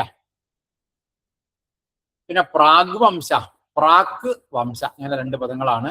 പ്രാക് വംശ ഒരുമിച്ചാണ് പദങ്ങൾ വരിക. പ്രാഗ് വംശ എന്ന ഒറ്റപ്പദമാണ്. പ്രാഗ് വംശ അകാരാന്താണ്. പ്രാഗ് വംശായ നമ എന്ന് രൂപം വരും. പ്രാഗ് വംശായ നമ. അപ്പൊ ഈ പ്രാക്ക് എന്ന് പറഞ്ഞാൽ മുമ്പേ, മുമ്പ് ഉള്ള ആ വംശം. പല പല ആത്മാക്കളുണ്ട്. ആ ആത്മാക്കൾക്കൊക്കെ കാരണമായിട്ടുള്ള ആള് എന്നുള്ള അർത്ഥം പ്രാഗ്വംശ. അത് വൈകുണ്ഠത്തിലൊക്കെ പല പല നിത്യാത്മാക്കൾ ഉണ്ടാവും, നാശമില്ലാത്ത. അവരെക്കാളൊക്കെ ശ്രേഷ്ഠനാണ്. ഈ വൈകുണ്ഠത്തിലാണ് ഏറ്റവും നല്ല ആൾക്കാരുണ്ടാവുക. അതിനേക്കാൾ വളരെ ശ്രേഷ്ഠനായിട്ടുള്ള ആളാണ് പ്രാഗ്വംശ. പിന്നെ വംശവർദ്ധന, വംശത്തെ വർദ്ധിപ്പിക്കുന്നയാളാണ് വംശവർദ്ധന. വംശവർദ്ധന സന്തതികളെയൊക്കെ വളർത്തുന്നയാള്. എല്ലാ തരത്തിലുള്ള ജീവന്മാരെയും ഒക്കെ വേണ്ടതുപോലെ വളർത്തി കൊണ്ടുപോകുന്നയാള് വംശവർദ്ധന. വംശത്തെ വർദ്ധിപ്പിക്കുന്നയാൾ വംശവർദ്ധനായ എന്ന രൂപം. വംശവർദ്ധനായ നമ. പ്രാഗ്വംശ എന്നുള്ളത് പ്രാഗ്വംശായ, വംശവർദ്ധന എന്നുള്ളത് വംശവർദ്ധനായ എന്ന് രൂപങ്ങൾ. അണുർ ബൃഹത് കൃശസ്ഥൂലോ ഗുണഭൃനിർഗുണോ മഹാൻ അധൃതസ്വധൃതസ്വാസ്യ പ്രാഗ്വംശോ വംശവർദ്ധന. അപ്പോ ഇന്ന് നമുക്ക് ഇത്രയും ആയിട്ട് നിർത്താം. ഏതായാലും നമുക്ക് ഇന്ന് ചൊല്ലിയത് മുഴുവനായിട്ട് ഒന്ന് ചൊല്ലി നോക്കാം. ഉദ്ഭവസുന്ദരസുന്ദോ രത്നനാഭസുലോചന അർക്കോ വാജസനശൃംഗീ ജയന്ത സർവവിജയീ സുവർണബിന്ദുരക്ഷോഭ്യ സർവവാഗീശ്വരേശ്വര മഹാഹ്രദോ മഹാഗർത്തോ മഹാഭൂതോ മഹാനിധി കുമുദ കുന്ദര കുന്ദ പർജന്യ പവനോനില അമൃതാശോമൃതവപു സർവജ്ഞ സർവതോമുഖ സുലഭ സുവ്രത സിദ്ധ ശത്രുജിച്ഛത്രുതാപന ന്യഗ്രോധോദുംബരോശ്വത്ഥശ്ചാണൂരാന്ധ്രനിഷൂദന സഹസ്രാർച്ചി സപ്തജിഹ്വ സപ്തൈധാ സപ്തവാഹന അമൂർത്തിരനഘോ ചിന്ത്യോ ഭയനാശന അണുർ ബൃഹത് കൃശസ്ഥൂലോ ഗുണഭൃനിർഗുണോ മഹാൻ അധൃതസ്വധൃതസ്വാസ്യ പ്രാഗ്വംശോ വംശവർദ്ധന. അപ്പൊ ഏതായാലും നമുക്ക് ഇത്രയായിട്ട് അവസാനിപ്പിക്കാം. അപ്പൊ ഇനി എല്ലാവർക്കും പറ്റുന്നവർക്കൊക്കെ ഒന്ന് ചൊല്ലി നോക്കാം ഇത്രയും ഭാഗം.